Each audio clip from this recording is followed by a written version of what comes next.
विकृति, विसङ्गति र भ्रष्टाचार विरुद्ध देश र दुनियाँ बिउझाउने हाम्रो भिन्न प्रयास मिसन न्युजमा स्वागत छ। म शङ्कर मुक्तान। दर्शकवृन्द, हामी समाजमा भएका विकृति विसङ्गतिको निवारणका लागि र जनहितका पक्षमा निरन्तर वकालत गरिरहेका छौँ। समाजका हरेक विषयको उठान, विश्लेषण र चिरफार गर्दै तपाईँको अघि खबरको अपरेसन गर्दछौँ। हरेक विषयको गहिरो अध्ययन अनुसन्धान गर्दै सत्य तथ्य खबरको चिरफार गर्दछौँ तपाईँ दर्शकका अगाडि। सामाजिक उत्तरदायित्व सहित सत्य खबर तपाईँ समक्ष पुर्याउने प्रयासमा तैनात छौँ र सम्बन्धित निकायको ध्यानाकर्षणका लागि खबरदारी गरिरहेका छौँ।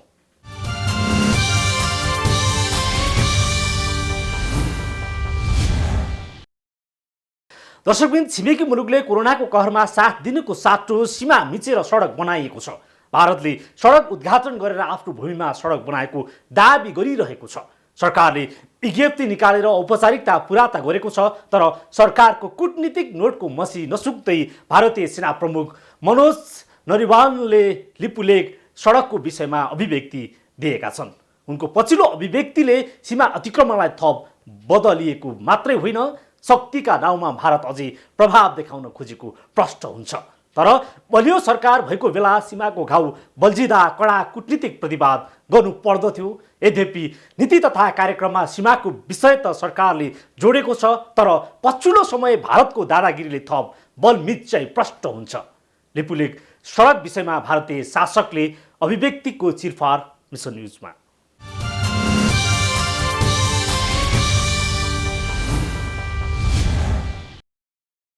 भारतले नेपाली भूमि मिचेर सडक उद्घाटन गरेपछि नेपाली राजनीति र कूटनीतिक तहमा तरङ्ग पैदा भएको छ।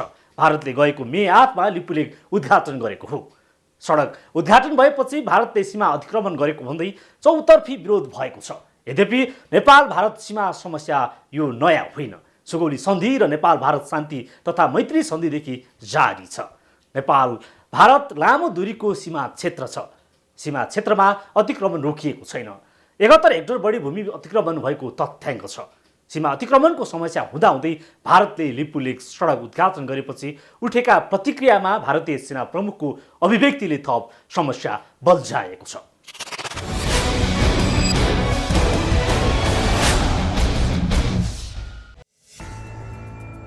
सन् 2015मा भारत र चीनबीच भएको व्यापार अभिवृद्धि सहमतिपछि लिपुलेकको विषय थप विवादित बनेको छ।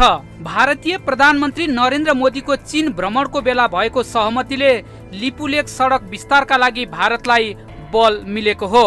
यद्यपि यो सडक विस्तार गर्ने भारतीय योजना सन् 1979मै भइसकेको थियो। भारतले यो आयोजना सन् 2008मा कार्यान्वयन गरेको हो।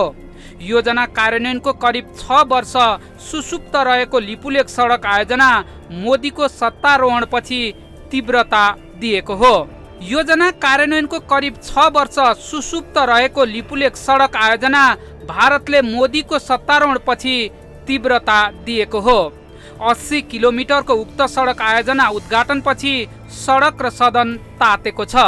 राजनीतिक तहमा समाधान गर्न भन्दै सरकारले कूटनीतिक नोट पनि बुझाएको छ। तर भारतीय सेना प्रमुखले उक्त भूमि नेपालको नभएको प्रतिक्रिया दिएपछि थप लिपुलेक विवाद बल्झिएको छ। सेना प्रमुखको अभिव्यक्ति अत्यन्तै गैर जिम्मेवारी भएको रक्षा विज्ञको टिप्पणी छ। त्यसलाई चाहिँ भारतीय पक्षले चाहिँ विवादास्पद भूमि भनेको छ, अथवा सीमा विवाद भएको भूमि भनेको छ। तर त्यो विवादित भूमि होइन कि नेपाली भूमि हो। त्यो नेपाली भूमि हुँदै मान सरोवरसम्म जाने सडक मार्ग जाने पुर्याउने हिसाबले चाहिँ चीन र भारतको बिच सहमति भयो। खास गरी त्यही सहमति भएको कारणले नै अहिले चाहिँ भारत सरकारले, यद्यपि यो सडक चाहिँ 2005देखि नै बनाउन सुरु गरेको हो। 2005मा निर्णय गरेको, 2008मा यो सडक निर्माणको प्रक्रिया प्रारम्भ भयो। जब भारत र चीनका बिचमा लिपुलेकलाई व्यापारिक र धार्मिक नाकाका रूपमा विस्तार गर्ने सहमति गरियो, त्यसपछि भारत सरकारले चाहिँ सडक निर्माणलाई चाहिँ तीव्रता दियो।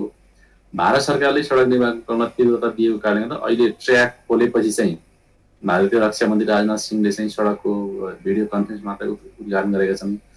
यसमा चाहिँ तपाईँले प्रश्न गरे जस्तै यदि भारत र चीनका बिचमा सहमति नभएको भए व्यापारिक नाकाको रूपमा, व्यापारिक तथा धार्मिक नाकाको रूपमा विकसित गर्ने सहमति नभएको भए भारतीय चाहनाले, एकल चाहनाले मात्रै यो सडक बन्ने थिएन, के भन्दा मानसरोवरभन्दा अगाडि सडक त चीनले बनाउनु पर्यो नि त, त्यसभन्दा पछाडि पनि सडकको पहुँच भएन, त्यहाँसम्म मात्रै सडक पुर्याउनुको अर्थ छैन। त्यसैले एउटा चाहिँ भारत र चीनका बीचमा सहमति भएको कारणले भारतले यो सडक मार्गका साथै अन्य भौतिक पूर्वाधार पनि त्यो क्षेत्रमा बनाएको छ। अर्को चाहिँ 2062मा जति बेला भारत र चीनका बीचमा युद्ध भएको थियो, त्यो युद्धमा चाहिँ भारत पराजित भएपछि सामरिक दृष्टिकोण चाहिँ अत्यन्त महत्त्वपूर्ण ठाउँ हो होइन, लिम्पियाधोरा, कालापानी, लिपुलेक होइन। त्यसकारणले सामरिक दृष्टिकोणले चाहिँ अत्यन्त महत्त्वपूर्ण भूमि भएको कारणले गर्दा भारतले चाहिँ नेपाली भूमिलाई चाहिँ अतिक्रमण गरी नेपाली भूमिमा आफ्नो भारतीय सेना र अर्धसैनिक निकाय चाहिँ स्थापना गर्न खोजेको रहेछ। नेपाली सेनाको बारेमा, त्यसै गरी राज्यका अन्य सुरक्षा निकायहरूको बारेमा विभिन्न टीका टिप्पणीहरू चाहिँ गरिएको छ। मलाई लाग्छ नेपाली सेनालाई कसरी कहाँ परिचालन गर्ने भन्ने कुरा चाहिँ नेपाल सरकारको निर्णयमा भर पर्छ। तथापि जसरी विगत यो कोरोना भाइरस प्रारम्भ भएपछि नेपाली सेनालाई मेडिकल उपकरण किन्ने कुरामा चाहिँ प्रयोग गर्नेदेखि लिएर अन्य कुरामा जुन संलग्न गराउने निर्णय गरियो, त्यो मेरो विचारमा उपयुक्त निर्णय थिएन र त्यो निर्णयलाई चाहिँ नेपाली सेनाले स्वीकार गर्नु पनि हुन्थेन। त्यही कारणले गर्दा नेपाली सेनामा पनि अनावश्यक नेपाली सेनाको भूमिका र छविको बारेमा पनि अनावश्यक विवाद सिर्जना भएको छ र नेपाली सेनाको व्यावसायिकताको बारेमा पनि गम्भीर प्रश्न चिन्ह खडा भएको छ। त्यसकारणले अब एकातिर चाहिँ अतिक्रमित भूमि अतिक्रमण भएर नेपालको भूमि अतिक्रमण भएर नेपालको स्वाधीनतामाथि प्रश्न चिन्ह खडा भएको छ, भौगोलिक अखण्डतामाथि प्रश्न चिन्ह खडा भएको छ, नेपालको स्वाधीनता र स्वतन्त्रतामाथि प्रश्न चिन्ह खडा भएको छ। तर त्यही निकाय जसको जिम्मा भनेको राष्ट्रिय सुरक्षा हो, भौगोलिक अखण्डता हो र राष्ट्रिय स्वार्थको रक्षा गर्नु हो, तर त्यही निकाय चाहिँ तपाईँले प्रश्न गरे जस्तै अन्य कुराहरू, अन्य विवादित कुराहरूमा होइन, ठेक्कापट्टा लगायतका होइन, मेडिकल सामग्री उपकरण खरिद लगायतका अन्य कार्यमा चाहिँ इङ्गेज भएको कारणले गर्दा सीमाको सुरक्षा नगरेर, नेपालको राष्ट्रिय एकताको सुरक्षा नगरेर, राष्ट्रिय सुरक्षा प्रत्याभूति नगरेर नेपाली सेना चाहिँ यसरी इन्भल्भ भएछ भन्ने टिप्पणी पनि मेरो विचार अनुचित होइन। लिपुलेक सडक आयोजनाको अवधारणा ल्याएको 20 वर्ष पहिले हो। सडक आयोजनाको काम सन् 2008 देखि सुरु गरेको भारतले सन् 2020 को मेमै पुरा गरेको छ। 80 किलोमिटर लामो सडक आयोजना मध्ये 22 किलोमिटर सडक भारतले नेपाली भूमि मिचेर बनाएको छ। 85 किलोमिटर सडक मध्ये 5 किलोमिटर सडक निर्माण अझै गरेको छैन। चीनसँगको सिमाना भएकाले अन्तर्राष्ट्रिय सीमा नियम अनुसार नबनाइएको हो। लिपुलेक सडक उद्घाटनपछि नेपालले विरोध गरेको छ। यसको विषयमा भारतले कुनै आधिकारिक प्रतिक्रिया दिएको छैन। राजनीतिक तहमा समाधान हुने विषयमा सेना प्रमुखले अभिव्यक्ति दिएका छन्। सेनाको अभिव्यक्तिपछि नेपाली सेनाले उचित समयमा जवाफ फर्काउने धारणा सार्वजनिक गरेको छ। यद्यपि सीमा समस्या राजनीतिक तहमा हुनुपर्ने भए पनि नेपाली राजनीतिक नेतृत्वले अझैसम्म ठोस पहल गर्न नसक्दा समस्या भएको हो। प्राविधिक विषय भएकोले यसलाई अत्यन्तै कूटनीतिक र प्राविधिक रूपमा सल्टाउनु पर्ने सुरक्षा विज्ञहरूको सुझाव छ। पोडकास्ट उसको यो पुलवामा केस देखिन्छ नि, इन्डियाको सेना प्रमुखहरूले इन्टरभ्यू दिन थालेका छन्, बोलेका छन्, तर यो इन्टरभ्यू होइन। नम्बर 1, उसले अब अहिले मैले तपाईँलाई किन अरू कुरा भन्दा यो उनीहरूले रियाक्सन गर्छ भनेर त मैले केही दिन अगाडि मे 3 मा एउटा इन्टरभ्यू दिएको थिएँ। त्यसमा मैले भनेको थिएँ जुन चीनको जुन राजदूतबाट र हाम्रो प्रधानमन्त्रीहरूबाट जुन इन्भल्भ भएर जुन हाम्रो पोलिटिकल पार्टीमा इन्भल्भ भयो, अब इन्डियाले कुनै पनि छिटो इन्डिया र अमेरिका दुवैले एउटा ठुलो रियाक्सन गर्छ भनेर मैले बोलिदिएको पनि थिएँ। त्यो रियाक्सन गर्छ, रियाक्सनको उसमा आयो। तर अब हामी कसरी जाउँ भने अहिलेको यो कन्डिसनलाई जुन तपाईँहरूले दिनुभएको, यो उसले के बोल्यो हामीलाई मतलब भएन। उसले किन बोल्नु हो नहुने सरकारले भन्छ। उसले भनेको कुरा हेर्नुहोस् है, उसले भनेको आर्मीले त पोइन्ट मिलाएर बोल्छ, एकदमै वर्ड मिलाएर बोलेको छ। त्यसले के थाहा उसको उनीहरूको सरकारको मनिषै थाहा हुन्छ। राजनीतिले जे पनि बोल्छ, सेनाले बोल्दाखेरि मिलाएर बोल्छ। उसले के भनेको छ भने भारतले के अरे नेपाल सरकारले कालीको पूर्वपट्टि हाम्रो देश भन्छ र हामी कालीको पश्चिमपट्टि हामीहरू छौँ, हाम्रो बाटो कालीको पश्चिम छ भने यो बेकारमा यो किन त्यहाँ एजिटेसन भइरहेछ, यो कुनै तेस्रो पर्सनले तेस्रो व्यक्तिले गरेको हो भनेर इन्डियाले चाइनाले भनिरहेछ। सन् 1962 मा भारत चीन युद्धपछि कालापानीमा भारतीय सेनाले क्याम्प खडा गरेको हो। ऐतिहासिक दस्तावेज र प्रमाणका आधारमा सीमा सल्टाउनु पर्ने हो। नेपाली शासकहरूले सीमाको विषयलाई गम्भीर रूपले लिएनन् र समस्या थपिँदै गएको हो। लामो समय भारतले लिम्पियाधुरामा सुरक्षा विकास पूर्वाधार लगायतका काम गर्दै आउँदा पनि कूटनीतिक तहमा पहल हुनुपर्ने हो। सीमा समस्या र कालापानीको विषयमा राजनीतिक स्वार्थका लागि मात्रै उठाउने तर भारतसँग मुख खोलेर राख्न नसक्ने कमजोरीले लिपुलेकमा भारतले सडक बनाएको हो।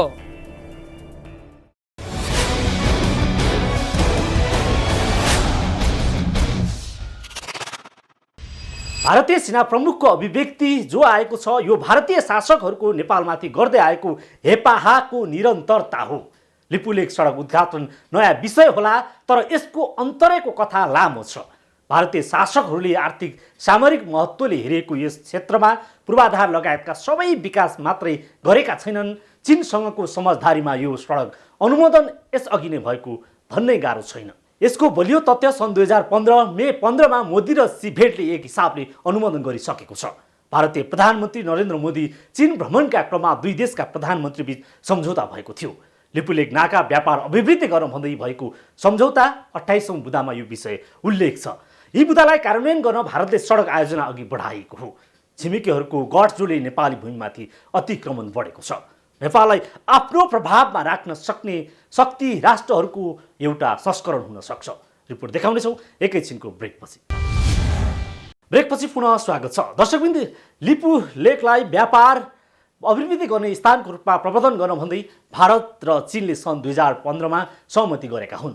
नेपालको सहभागिता बिना गरिएको यो सहमति नेपालका लागि निकै खतरनाक छ। लिपुलेक नेपाली भूमि भएको ऐतिहासिक प्रमाण र दस्तावेजहरू भए पनि कूटनीतिक तहमा प्रयास प्रभावकारी बन्न सकेनन् भन्न गाह्रो छैन। यद्यपि तत्कालीन प्रधानमन्त्री सुशील कोइरालाले नेतृत्वको सरकारले प्रमाणसहित कूटनीतिक नोट पठाएको हो। तर शक्ति राष्ट्रहरूको स्वार्थमा केन्द्रित यो सम्झौताको विषयमा नेपालले उठाएको प्रश्नमा खासै जवाफ दिन चाहेनन्। दुई शक्ति राष्ट्र छिमेकी हुन् तर छिमेकीले गरेको यो सम्झौताले नेपालको सार्वभौमिकता राष्ट्रिय सुरक्षामा गम्भीर असर गरेको छ। तर शक्ति राष्ट्रसँग नेपाली शासकहरूले बोल्न सकेनन्। सडक र सदनमा उठेको आवाजलाई थामथुम पार्न मात्रै कूटनीतिक नोट पठाएर विरोध जनाएको टिप्पणी भएको छ।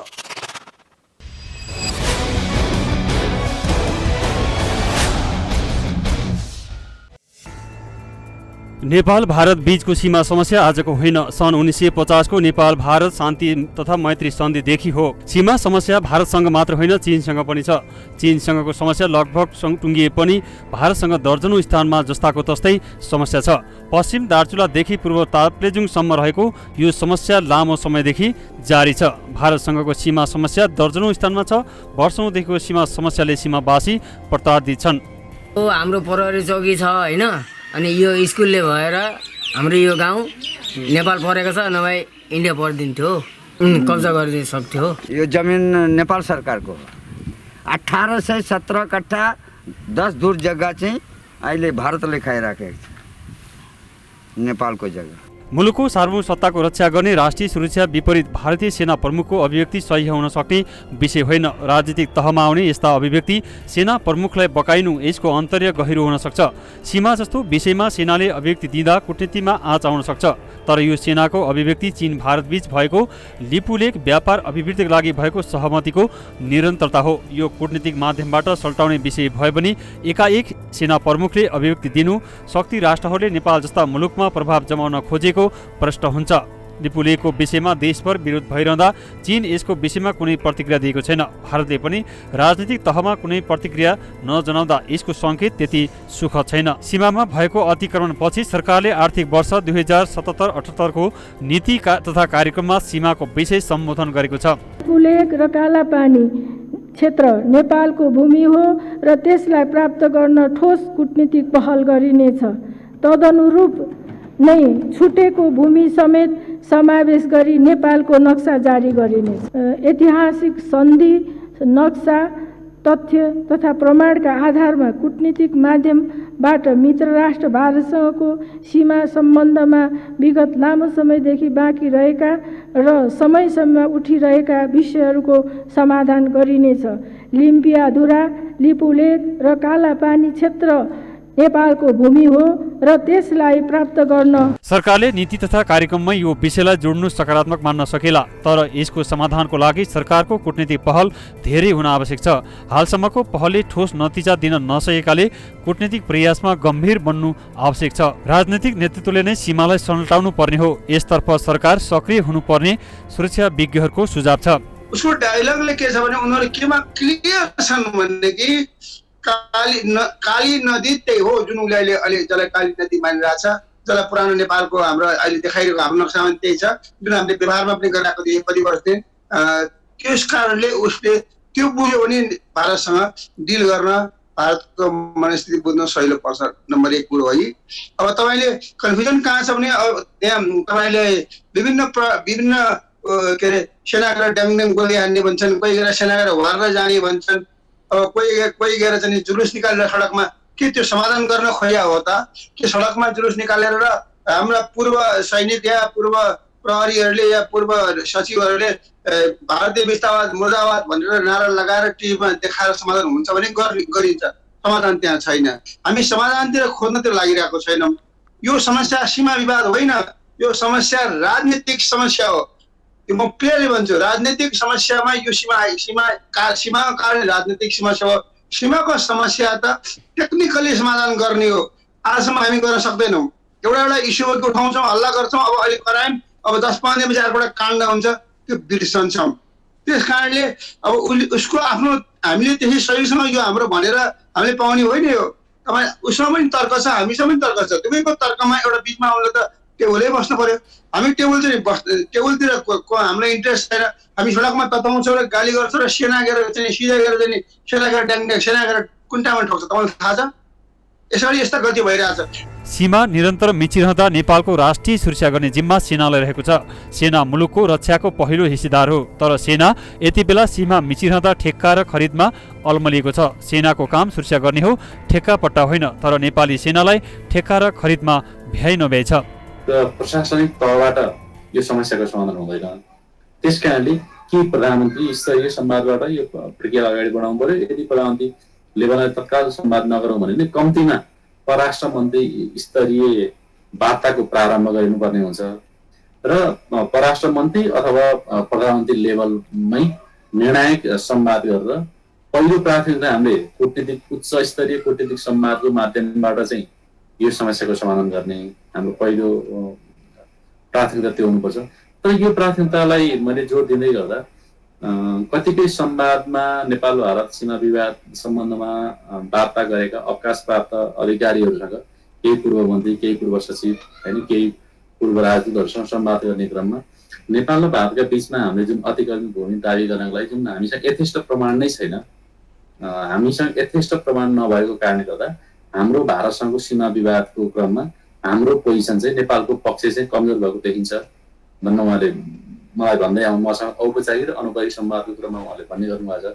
त्यसैले यदि हामीसँग दस्तावेज अभिलेख र प्रमाणको कमी छ भने नेपाल सरकारले होइन, नेपाल सरकारका उच्च अधिकारीहरू लगायत यो क्षेत्रका कूटनीतिज्ञ होइन, सीमाविद र अन्तर्राष्ट्रिय कानुनका ज्ञाताहरूको समेत सहयोग लिएर अथवा एउटा स्पेसल एउटा विशेष समिति बनाएर त्यो समितिले नेपाल भारत बिचमा भएका र जुन भूमि हामीले दावी गरिरहेका छौँ, जुन नेपाली भूमि हो, त्यो नेपाली भूमि हो भनेर पुष्टि गर्ने अभिलेखहरूको एउटा विस्तृत दस्तावेज तयार गर्ने। अनि त्यो दस्तावेजलाई चाहिँ नेपालका सबै राजनीतिक दलको एउटा सहमतिको दस्तावेज गराउनको लागि त्यो दस्तावेजलाई संसदमा प्रस्ताव गर्ने, संसदमा प्रस्तुत गर्ने। अनि त्यो संसदमा प्रस्तुत गरेपछि नेपालका सबै राजनीतिक दलहरूले चाहिँ त्यो दस्तावेजलाई चाहिँ राष्ट्रिय सहमतिको साझा दस्तावेज बनाउने र त्यही साझा दस्तावेजको आधारमा भारतसँग चाहिँ हामीले संवाद गरेर समस्याको समाधान गऱ्यौँ भने हाम्रो नेपालको नेगोसिएसन स्किल भनेको संवाद गर्ने उनीहरूसँग चाहिँ नेगोसिएसन गर्ने क्षमता पनि बढ्छ, हाम्रो पोजिसन पनि स्ट्रङ हुन्छ र नेपालमा चाहिँ जुनसुकै सरकारले वार्ता गरे पनि नेपाल सरकारलाई कुनै पनि सरकारलाई चाहिँ अरू कुनै पार्टीहरूले ब्लेम गर्ने अथवा आरोप लगाउने अवसर पनि पाउँदैन। नेपाल भारत परराष्ट्र मन्त्री तहमा बैठक पनि पटक पटक भएका छन्। नेपाल भारत प्रभुत्व समूह इपिजी प्रतिवेदन र यी महत्त्वपूर्ण सवालमा पनि कुरा अघि बढ्नुपर्ने हो, तर यो बढ्न सकेको छैन। नेपालले आफ्नो अतिक्रमी भूमिको खोजी गर्नुपर्ने हो, तर यसको विषयमा नेपाली शासकहरूले गम्भीरता देखाएका छैनन्। लामो समयदेखि सीमा जस्तो समस्यामा गम्भीरता हुन सकेन र भारतले बारम्बार सीमा अतिक्रमण गर्दै आएको छ। ठूला उदयमान शक्ति राष्ट्रहरूले नेपाल जस्तो मुलुकसँग गरिएको यो व्यवहार स्वतन्त्र र सार्वभौम मुलुकमाथिको गलत नजिर हो।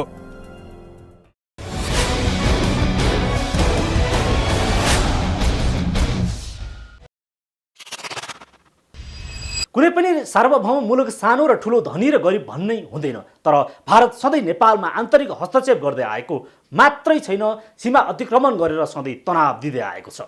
मूलत छिमेकीसँगको सीमा समस्या सल्टाउन राजनीतिक नेतृत्वले पहल कदमी लिन नसक्नाले सीमा सधैँ दुखिरहने घाउ भएको हो। संविधान जारी गर्दा हस्तक्षेप गर्दै नाकाबन्दी गरेको भारतले कोरोनाको महामारीका बेला लिपुलेक सडक विस्तारका नाउँमा सीमा मिचेर थप अर्को हस्तक्षेपको व्यवहार प्रदर्शन गरेको छ।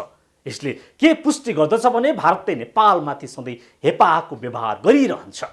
नेपाली शासकहरू त्यसको कूटनीतिक प्रतिवाद गर्न सक्दैनन्। पटक पटक यस्तै सीमाको घाउ बल्झाउँदै आएको छ भारतले। यसर्थ यसपटक सरकारले भारतसँग सीमा लगायतका समस्यालाई प्याकेजमै सल्टाउने गरी कूटनीतिक क्षमता देखाउनुको विकल्प छैन। हवस् त आजलाई मिसन न्युज यति नै। समाजको बृहत्तर विकासका लागि जनहित र राष्ट्रहितका पक्षमा हामी निरन्तर आवाज उठाइरहन्छौँ। विकृति, विसङ्गति र भ्रष्टाचार विरुद्ध देश र दुनियाँ बिउझाउने मिसन न्युज जारी छ। सत्य, तथ्य र निष्पक्ष समाचारका लागि हेर्दै गर्नुहोला माउन्टेन टेलिभिजन। नमस्कार।